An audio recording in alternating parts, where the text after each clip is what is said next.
अस्सलामुअलैकुम बिस्मिल्लाहिर्रहमानिर्रहीम।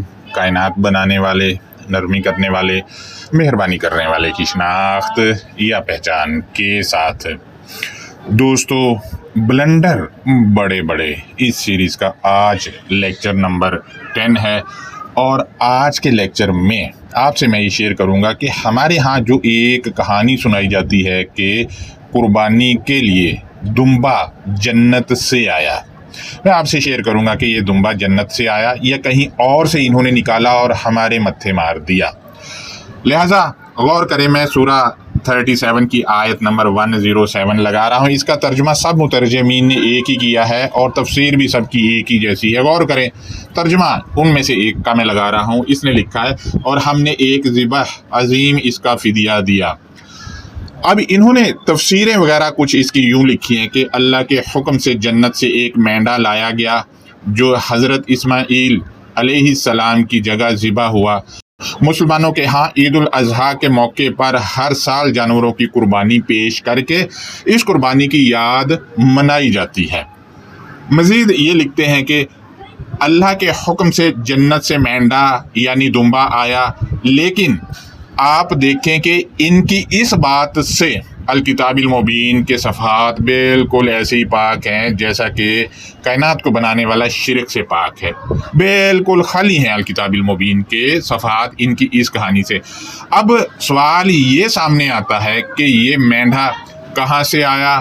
तो आपको बताता चलूँ कि ये दुम्बा जन्नत से नहीं बल्कि पुराना अहदनामा जो यहूदियों की तौरात, जो कि क्रिश्चनों और यहूदियों की मुतफिका किताब है, क्योंकि इसमें पुराना अहदनामा तो तौरात वो यहूदियों की है और नया अहदनामा जिसको ये लोग वो इंजील कहते हैं ये क्रिश्चनों की है। लिहाजा ये जो किताब है ये बिल्कुल ऐसे लिखी गई है जैसा कि बुखारी, तिरमिज़ी, अबू दाऊद, मुस्लिम, माजा, निसाई वगैरह किताबें लिखी हैं, ये भी बिल्कुल ऐसे ही लिखी गई है। लिहाजा मैं क्रिश्चनों और यहूदियों की किताब से हवाला जात आपके सामने रखूंगा और ये वही हवाला जात है जो मिंबर पर बैठने वाले हमारे मजहबी पेशवा हमें और आम सादा लू अवाम को सुनाते हैं और जोशीले नारे भी लगवाते हैं।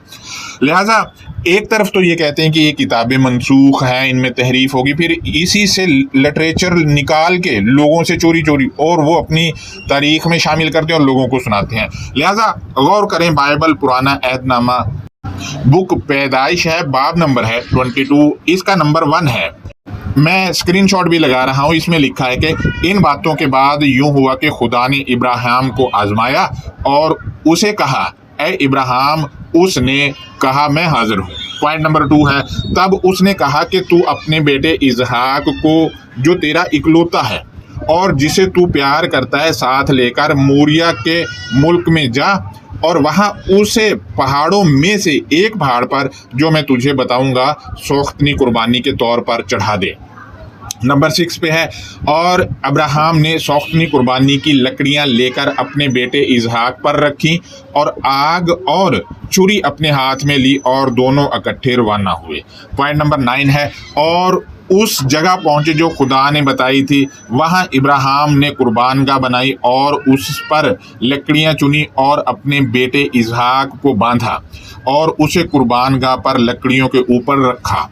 पॉइंट नंबर 10 है, अब्राहम ने हाथ बढ़ाकर छुरी ली कि अपने बेटे को ज़िबाह करे।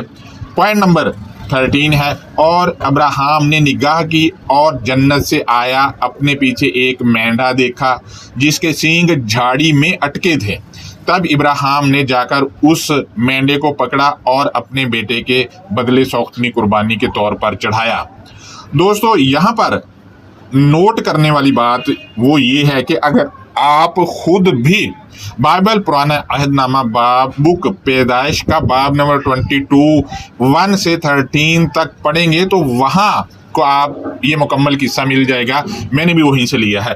लिहाजा वहाँ से ये किस्सा और मेंढा लिया गया, फिर ये हमारी तारीख दानों और मजहबी पेशवाओं का हो गया।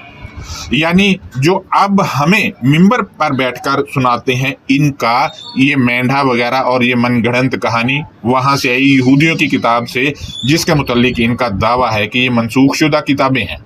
लिहाजा मजीद आप देखें कि यहाँ पर इजहाक का नाम है, इस्माइल का नाम नहीं है, इजहाक का नाम है। और ईद ये वाली जो है ईद उल अजहा, ये भी इजहाक के नाम पर है, इजहाक के नाम पर है, ये इस्माइल के नाम पर नहीं है। लिहाजा इस पर मैं आने वाले दिनों में बात करूंगा कि ये कैसे नाम पड़ा और कहाँ से आया। मजीद आप देखें कि बुक सलातीन है, इसका बाब नंबर 8 है, इसका नंबर 62, इसमें लिखा है और बादशाह ने और उसके साथ सारे इसराइल ने खुदावंद के हजूर कुर्बानी, खुदावंद के हजूर गजरानी 63 में है। और सुलेमान ने जो सलामती के ज़बीहियों की कुर्बानी खुदावंद के हजूर गुजरानी, उसमें उसने 22,000 बैल और 1,20,000 भेड़ें उसने चढ़ाई। यूं बादशाह ने और सब बनी इसराइल ने खुदावंद का घर मखसूस किया। दोस्तों, ये बैल, बकरियों, दुम्बों, भेड़ों का जिक्र भी यहूदियत से ही आया है, ये यहूदियत से ही आया है। अल किताबिल मुबीन जिसको ये लोग कुरान मजीद कहते हैं, उसके सफ़ात इससे बिल्कुल खाली है, उसमें ऐसा कुछ भी नहीं है। सब बाइबल है जो कि यहूदियों और क्रिश्चियनों की किताब है, वहाँ से लेकर आए, तारीख का हिस्सा बनाया तिबरी वगैरह ने, और फिर रवायात में भी गई, और उसके थ्रू ये किस्से इन लोगों ने रट्टे और मिंबरों मेहराब पर बैठकर हमें सुनाना शुरू कर दिए। और इजहाक का नाम, चूंकि यहाँ आप देखें बाइबल में इजहाक है, इन्होंने वो हटाकर उसकी जगह इस्माइल लिख दिया। तो ये दुम्बे वाली जो कहानी है मनगढ़ंत, ये कोई जन्नत वन्नत से नहीं, ये तो बाइबल से इन लोगों ने ली है, बाइबल से लिया। आपके सामने मैंने हवाला जात लगाए हैं। लिहाजा आप देखें कि आप दोस्तों को कैसी कैसी कहानियां जो कि यहूदियत से हैं और क्रिश्चियनिटी से हैं वो सुनाई जाती रही। ये इन कहानियों से अल किताबिल मुबीन के सफ़ात बिल्कुल खाली हैं। और फिर ये कहानियाँ सुनाते हैं तो कुछ कम इल्म लोग जो नारे तक भी बुलंद करते हैं और बड़ा फ़ख्र महसूस करते हैं, हालांकि रिसर्च उन लोगों की होती नहीं बेचारों की। लिहाजा अल्लाह हाफिज़, अपना बहुत ज़्यादा ख्याल रखें।